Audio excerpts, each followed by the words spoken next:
నిత్యావసర వస్తువుల ధరలు వెంటనే తగ్గించాలని కేంద్ర ప్రభుత్వాన్ని సిపిఎం డిమాండ్ చేసింది.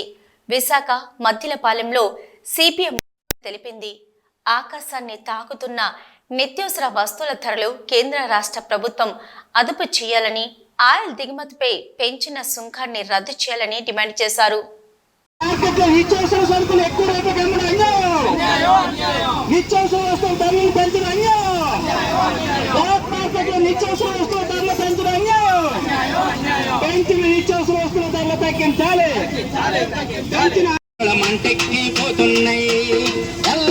పంచదార బెల్లం ధర గుండె ధరల పుట్టించే, పంచదార బెల్లం ధర గుండె ధరల పుట్టించే, ధరల బాబు ధరలో ఎంత మొత్తుకున్న గాని దిగిరాని ధరలో, ధరల బాబు దిగిరాని ధరలో, ఎంత మొత్తుకున్న గాని దిగిరాని ధరలో.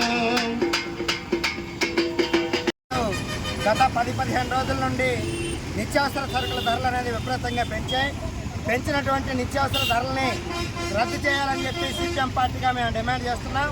కేంద్ర బీజేపీ ప్రభుత్వం ఈరోజు సుంకం ధరలు అనేది పెంచింది 20% సుంకం ధరలు విధించిన తర్వాత ఏదైతే వంట నూనె ధరలు ఉన్నాయో దానికి 40 రూపాయలు అనేది ఒక్కో ఆయిల్ ప్యాకెట్ మీద పెరగడం అనేది జరిగింది. ఆయిల్ ప్యాకెట్ మీద కాదు, ఈరోజు గ్యాస్ కానీ పెట్రోలు డీజిల్ ఏదైతే మనం ఇతర దేశాల నుండి దిగుమతి చేసుకున్న దాని మీద ప్రతి వస్తువు మీద 20% అనేది ధరలు పెంచడం అనేది చాలా దుర్మార్గం. అలాగే ఈరోజు వంట నూనె ధరలు ఒకటే కాదు, ఈరోజు కాయగూరల ధరలు కూడా చూసినట్లయితే విపరీతంగా ధరలు పెరిగాయి. పప్పులు కానీ, ఉప్పులు కానీ, అలాగే పోపు దినుసులు కానీ, బియ్యం కానీ అన్ని ధరలు కూడా ఈరోజు సామాన్యుడికి అందుబాటులో అనేది లేకుండా పోయింది. సామాన్యుడికి ధరలు అనేది విపరీతంగా పెరిగి భారాలు పెరుగుతూ ఉన్నాయి. ఇంకోవైపున ఆదాయాలు పెరగడం లేదు, కార్మికులకు జీతాలు పెరగడం లేదు. ప్రజల యొక్క ఆదాయాలు పెరగకుండా ఈరోజు ప్రభుత్వం నిత్యావసర ధరలు పెంచడం అనేది చాలా దుర్మార్గం. పెంచినటువంటి ధరల్ని తక్షణమే రద్దు చేయాలని చెప్పి మేము కోరుతా ఉన్నాం. అలాగే 20% సుంకం ధరలు పెరిగిన తర్వాత ఈ నెల గత నెల 14వ తారీఖున సుంకం ధరలు 20% పెంచింది.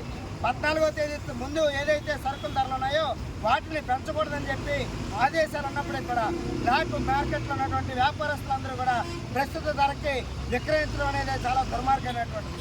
కాబట్టి మేము ఒకటే డిమాండ్ చేస్తున్నాం, మళ్ళీ రేపు ఎల్లుండిలో 20% ఇంకా పెంచబోతున్నట్టుగా వార్తలు అనేది వస్తున్నాయి. ఈరోజు కేంద్ర రాష్ట్ర ప్రభుత్వాలు ధరలు అనేది అదుపు చేయాలని చెప్పి మేము విజ్ఞప్తి చేస్తూ ఉన్నాం. అలాగే రేపు విద్యుత్ ఛార్జీలు 8,000 కోట్ల రూపాయలు పెంచబోతున్నట్టు ఈరోజు మీడియాలో కూడా వచ్చింది, అన్ని పత్రికల్లో కూడా వచ్చింది.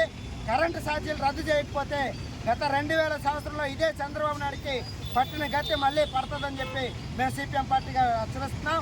ధరలు అదుపు చేయాలని చెప్పి రాష్ట్ర వ్యాప్తంగా ఈరోజు జరుగుతున్నటువంటి ధర్నాల్ని ప్రజలు విజయవంతం చేయాలని చెప్పి మేము విజ్ఞప్తి చేస్తూ ఉన్నాం.